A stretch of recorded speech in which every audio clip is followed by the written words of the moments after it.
Modern warfare and military operations are no longer conceivable without use of space. Due to the unique characteristic of space, it's vital for both reconnaissance and communications.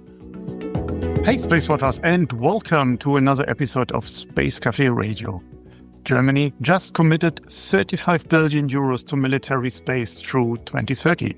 The 2026 defense budget, 108 billion euros including the Sondervermögen, is the most ambitious in modern German history. The branch of the Bundeswehr that has to make sense of all the data flowing from these investments is the Cyber and Information Domain Service, CIR, the youngest branch of the German Armed Forces and arguably the most consequential right now, because CIR is where cyber, military intelligence, geoinformation and digitalization all converges. It is the nerve system. My guest today sits at the command node of that nerve system. General Major Armin Fleischmann is the Director of Planning, CIR and Digitalization of the Bundeswehr. And his career spans electronic warfare, interoperability, he led Germany's contribution to the Afghan mission network, and security policy, covering both cyber and space at the Ministry of Defense. At DGI 2026 in London, a few weeks back, his new Chief of Staff, Dr. Volker Pötsch, laid out Germany's software-defined defense vision and the reality of the transparent battlefield. Today, we go deeper into the space, intelligence, and geospatial dimension of the same transition. General Fleischmann, welcome to Space Café Radio. How are you doing today? Thank you very much. I feel great. It's a sunny day in Bonn. Same here in Berlin. So, let's dive into that. Your colleague, Dr. Pötsch, told the DGI audience that pervasive sensors and AI-driven weapons will leave even the most hidden formations exposed. What has to change in the Bundeswehr's information domain to meet that reality? In the Ukraine conflict, I think we have to bear in mind we are seeing a transparent, virtual, real-time picture of the battlefield. Information is currently the most important weapon and will remain so in the future. We must take this into account in order to be capable of winning on the battlefield, and the aim is to win. Firstly, the implementation of a transparent battlefield for the German armed forces. This means digitization of combat vehicles, digital nodes, integration of all available sensors, land, air, sea, cyber, space, into a combat cloud, AI support for the analysis and evaluation of mass data, and this shortens the sensor-to-shooter cycle. Whoever sees, fires, and hits first wins the engagement. And secondly, the expansion of electronic warfare capabilities, including counterspace, to protect our own forces. CIR or CID takes this into account, for example, in the structure and equipment of our ELOCA, electronic warfare unit, including counterspace. Thanks for this roundup. But as we are a space magazine, a space podcast, so how dependent is the Bundeswehr on space-derived data today, and how fast is that dependency growing? We have to see that modern warfare and military operations are no longer conceivable without the use of space. The experience from the war in Ukraine highlights the importance of satellite communications and reconnaissance for warfare in the 21st century. There is a need for robust and resilient systems that can function even under electronic jamming and cyber attacks. We are talking about a transparent battlefield in a near real time. The speed of the sensor-to-shooter process is a decisive factor in determining success on the battlefield. To this end, unrestricted access to the aforementioned capabilities is essential. So the short answer is there is a fast growth on the data from space. Is that correct? Absolutely. We get more and more information, not only from space, also from ground. This is why we also have to use AI. Let's move into the next topic. I would like to look on this geospatial side. Germany was historically cautious about military intelligence. And how does Berlin understand GeoInt as a strategic dimension, and how does CIR operationalize that? Space is a strategic dimension that is already being utilized by our opponential adversaries. So modern warfare and military operations are no longer conceivable without use of space. And due to the unique characteristic of space, it's vital for both reconnaissance and communications. Reconnaissance and military intelligence are at CIR from a single source. You just mentioned eyes, ears, and central nervous system of the armed forces. And especially to your question of GEOINT, GEOINT is a close cooperation between the Intel affiliates or community and the geospatial community. Both is located in the CID or CIR. And for realization, we still have the Center for Digitalization and Capability of CID. Okay, so Germany is applying to the ideas of geospatial intelligence at large scale. Of course. Let's look on a few of the current projects that are out there. So SPOC1, for instance, delivers now sovereign synthetic aperture radar, reconnaissance data. The Oranos AI fuses data from drones, satellites, and radar. So what changes operationally for the forces on the eastern flank with all these data now are at hand? I think there will be a lot of changes. In some areas, the shortening of information cycles tactically is planned through direct access, for example, to SPOC1 and processing of reconnaissance data by our AI projects for the Brigade 45. We have no strategic changes. The overall situational picture continues to be provided by CIR or CID, and all the interim solutions until the introduction of Combat Cloud, after which all information will be consolidated into a single network. So we are working also not only on the satellite item, we are also working on command and control and also on clouds. You mentioned earlier the role of AI, and let's talk about AI and the exploitation of geospatial data now. Dr. Pötsch, and I'm referencing to his speech at DGI again, describes AI's dual use or dual role at DGI. So processing imagery on platforms, but also producing software faster. And we see that in the current conflicts as we speak, the role of AI in modern warfare. So how is AI changing the way the Bundeswehr exploits geospatial intelligence? I think dramatically. AI is the key to analyzing big data. And we have a lot of sensors on land, air, sea, cyberspace, in space, and they produce a huge amount of big data. AI, therefore, is an essential tool for analyzing sensors and reconnaissance data and making adjustments where necessary. In future, the German armed forces will have at least double-digit numbers of reconnaissance satellites and hopefully in future also a three-digit number of SATCOM satellites. So it is a significant increase in previous numbers. And the number of human analysts remains limited. So due to the sheer volume of the high speed required for reconnaissance cycles, almost real time, this must be automated or AI supported. And human analysts will monitor the process or form the core for the reconnaissance effort. It's very interesting what you say, because at DGI and in a following NATO meeting, it was always talked about the elevated analyst. So to speed up the work of the analyst, to really give him the focus on human decisions, not the detection of changes or so, all where AI can work. It's great to hear how you deal with that. I have a more complex question on that note. Who validates an AI system making recommendations in the kill chain? And how does the cyber information domain approaches that responsibility? This is a very interesting and important question. The increased speed of the battlefield encompasses the operation itself, so reaction at machine speed. Optimal adaptation to the tactical and operational challenges, always being one step ahead of the adversary, and the agile development of new capabilities in the context of software-defined defense. AI will transform key aspects of future missions command by optimizing the sensor-to-shooter chain, the kill chain, thereby enabling combat to be conducted with greater precision, speed over a wider area with greater flexibility. So the Bundeswehr applies particularly strict standards to the development of lethal autonomous weapon systems, laws, and as a matter of principle, develops platforms in such a way that the human always bears responsibility at a mindful point in this decision-making chain. This is very important. Military principle of invisible responsibility is of paramount importance in this context. And to your question, who validates?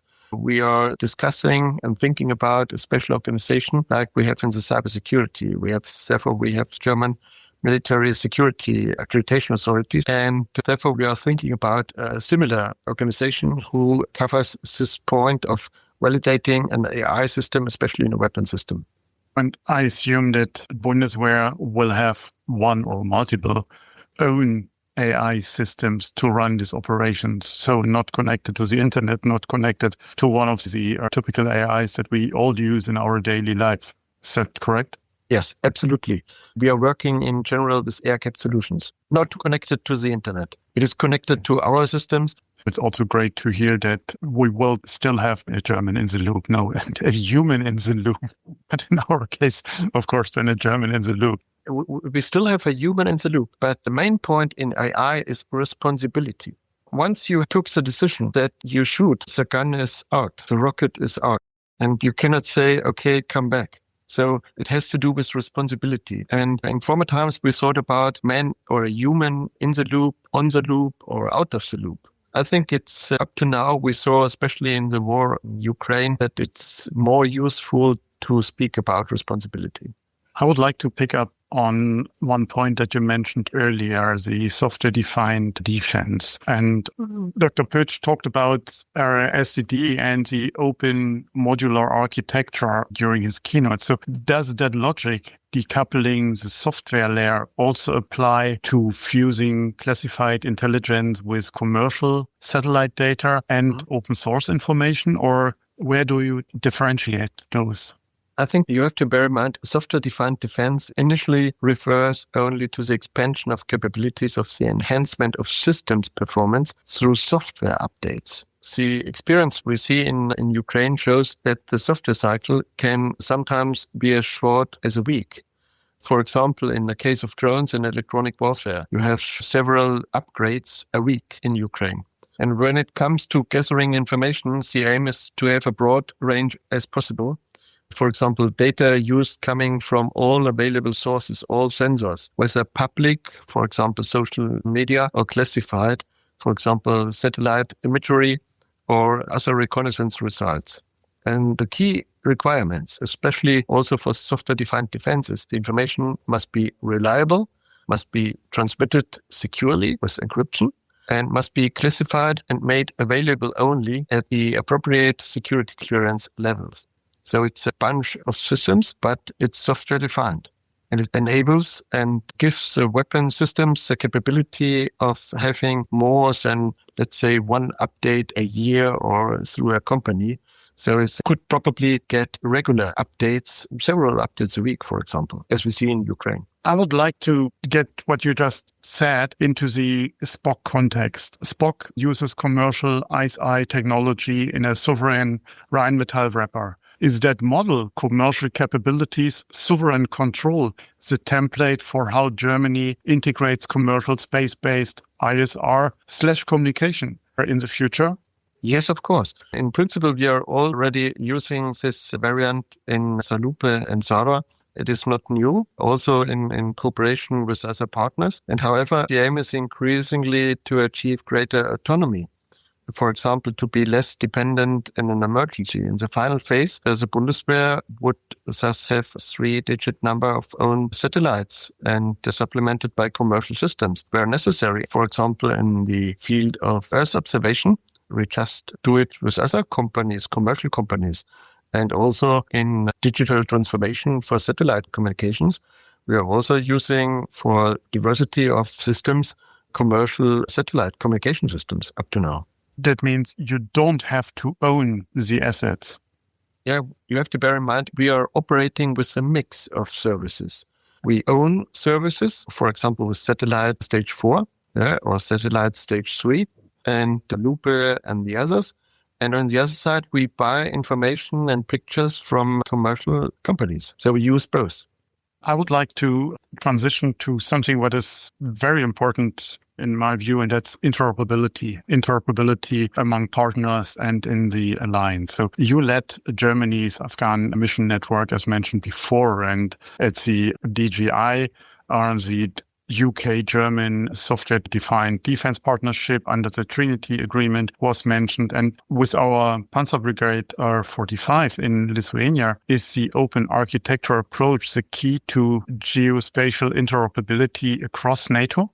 Of course. And the main aim is to create a zero-day interoperability. This is the main aim, to create it between the affiliates. And as you mentioned, I was a project manager for the German contribution to the Afghanistan Mission Network from 2010 to 2012. And up to now, I work as the German representative in the FMN Management Board. What does it stand for? Federated Mission Networking. Federated Mission Networking is the further development between the NATO countries, Afghanistan Mission Network. This was really a success story, and we decided to bring it once again to NATO and to create a zero-day interoperability between all the affiliates we have. You have to bear in mind, when we build a mission, we needed several months to connect each other, and FMN stands for a system and for interoperability construct that you come to a mission, plug in and work. This is zero-day interoperability. So we work together with a lot of partners in this FMN management group.